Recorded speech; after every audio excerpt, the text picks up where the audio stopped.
Hello বন্ধুরা, আজকে আপনাদের জন্য নিয়ে এসেছি নতুন একটি রেসিপির নাম চিকেন টিক্কা বা চিকেন কাবাব। চলুন রান্নার ফাঁকে শুনে নেই বাপ বেটার ঘটনা। লালুর বাপ ঘুম থেকে উঠে বেজায় চিল্লাচিল্লি, কি একটা অবস্থা! প্রতিদিন সকালবেলা হলেই কারেন্ট চলে যায়।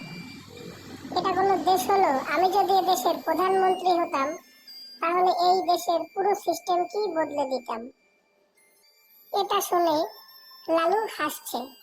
লালুর বাপ, কিরে তুই হাসছিস কেন? বাবা, এখন তো সকাল না, এখন তো দুপুর 1:30 বাজে। তো তাই কি, তাতে কি হয়েছে? দেশ বদলাতে একটা আর দেড়টাকে কেন এত বারবার কারেন্ট যাবে?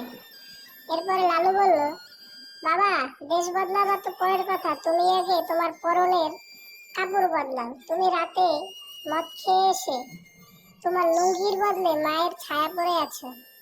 ক্লাস চলছে, স্যার পড়াচ্ছে, লালু ঘুমাচ্ছে। স্যার হঠাৎ করে এসে লালুর কান ধরে বলল, কিরে লালু, তুই এখনো ঘুমাস? এখানে ক্লাস চলছে।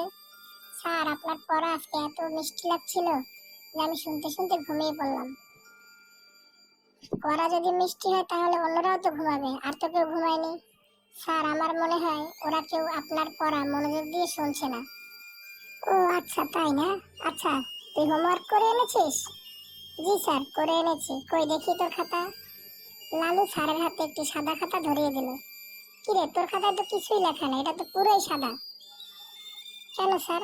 আপনিই তো বলছিলেন যে ব্যাকটেরিয়া দেখা যায় না, আমি তো ব্যাকটেরিয়ার ছবি আঁকছি, তাই এটা দেখা যাচ্ছে না।